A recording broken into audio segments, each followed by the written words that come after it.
Since I was a mere child, my mind has been consumed by the stark images of Western comics and their portrayal of Native American culture. The idea of names being a reflection of one's true nature gripped me relentlessly, fueling my fascination with their beliefs in the power of words. As I delved deeper into texts like Snorri's Konga Saga, with its tales of Viking warriors and their unbreakable bond to their names, I felt an overwhelming sense of awe and reverence for this concept. To think that a single word could hold such immense power, laying bare a person's entire being, left me breathless with wonder and fear. I couldn't deny the truth in the belief that a name holds unimaginable sway over one's very character. The name given to me at birth, Nicolai Myhre, was a cruel combination of my parents' conflicting desires and religious backgrounds.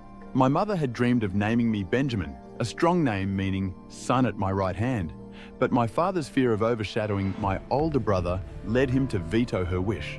Instead, I was branded with the name of Saint Nicholas, chosen for its Catholic significance, victory of the people.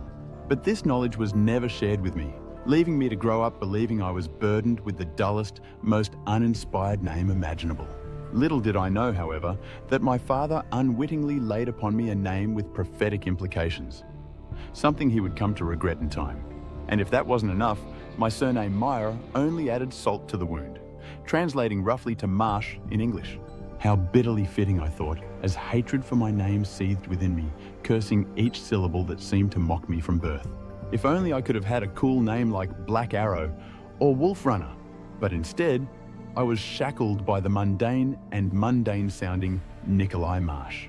My childhood was a living hell, trapped in a nightmare with two narcissistic parents and a brother who despised my every breath.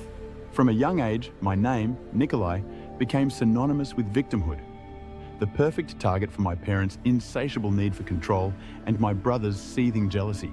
Growing up under their suffocating grip, I felt like an animal in captivity, longing for freedom from the twisted dynamics that defined my family. Desperate for change, I turned to Native American culture, seeking solace in a vision quest to discover my spirit animal. After enduring countless hardships and challenges, I emerged with a new identity. Orn, meaning eagle, a symbol of strength and liberation.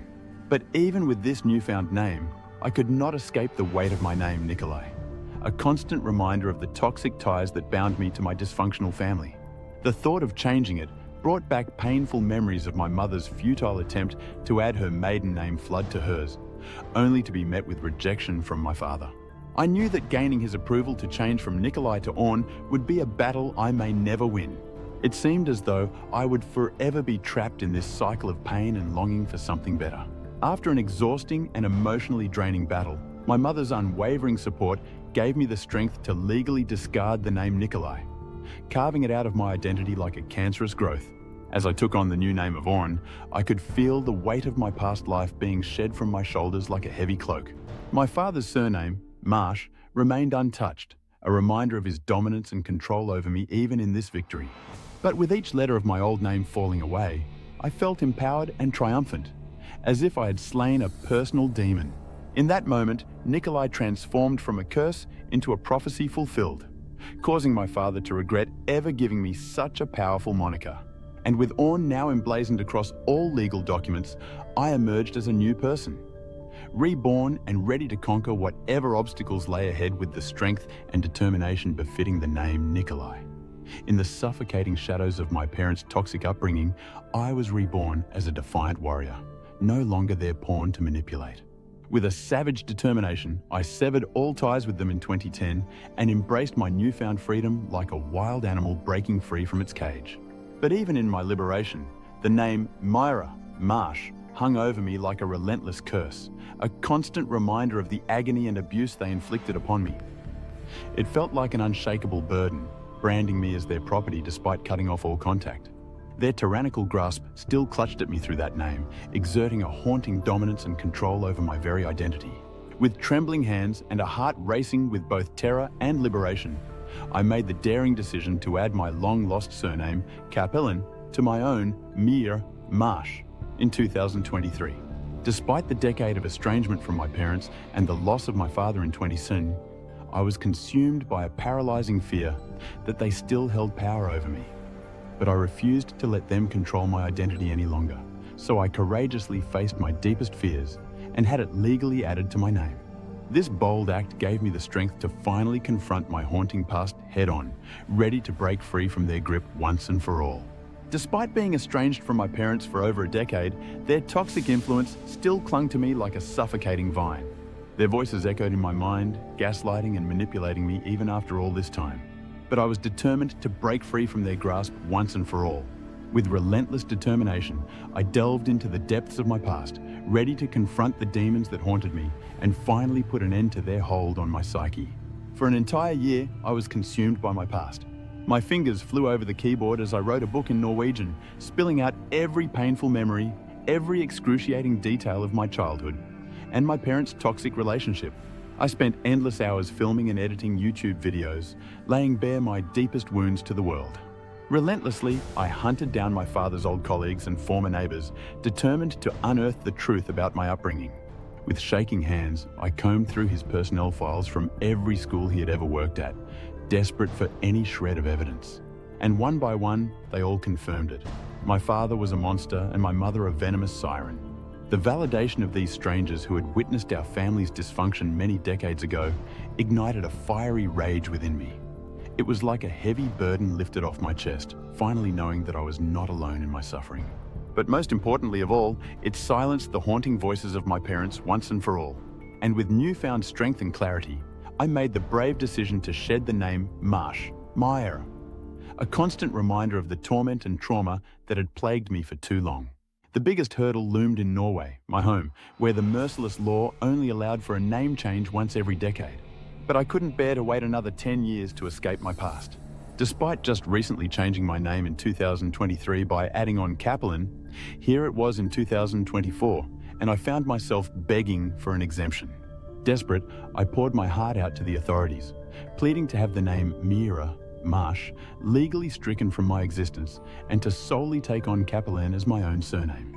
After weeks of agonizing anticipation, the verdict was finally granted. As I stared at my new identity, Orn Pedersen Cappelen, a surge of emotion overcame me, and I released a breath that I didn't even know I was holding.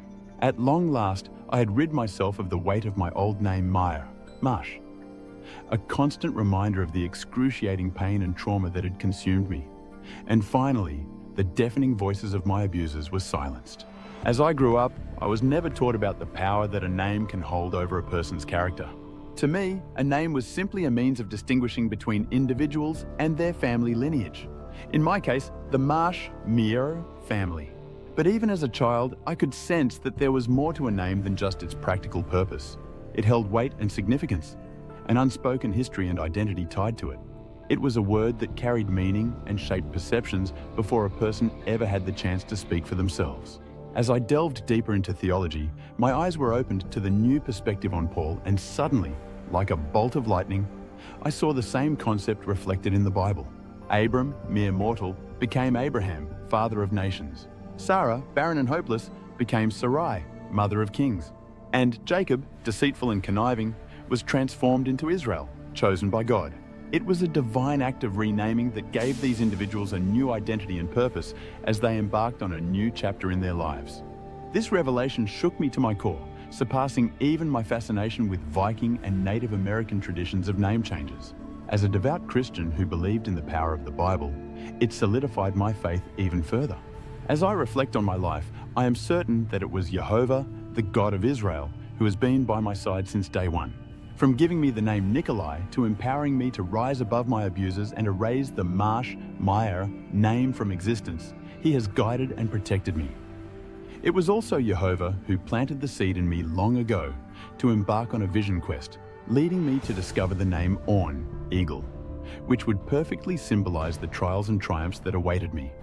And just last year, it was Jehovah who whispered the name Cappelen in my ear, urging me to use it for 1 year as a tool to finally confront and conquer my painful past, allowing me to banish the name forever and close the chapter on my past once and for all. His divine guidance has never wavered, even in the darkest moments of my life. The name Cappelen has been etched in the deepest recesses of my soul since birth. It reverberates through the bloodlines of my maternal ancestors, hearkening back to our Jewish Ashkenazi roots and ultimately stemming from the holy name bestowed by God, Cohen. As I embark on a new chapter, driven by an unmistakable divine calling to immerse myself in the teachings of Torah and embrace my Christian faith's Jewish foundations, adopting Cappelen as my sole surname signifies shedding off old skin and forsaking my former self. Every letter of this sacred name reminds me of my destiny and unbreakable bond with God's chosen people.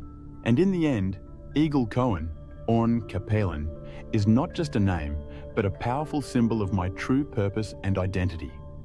Far more awe-inspiring than the childish fantasies of Black Arrow or Wolf Runner that once filled my dreams.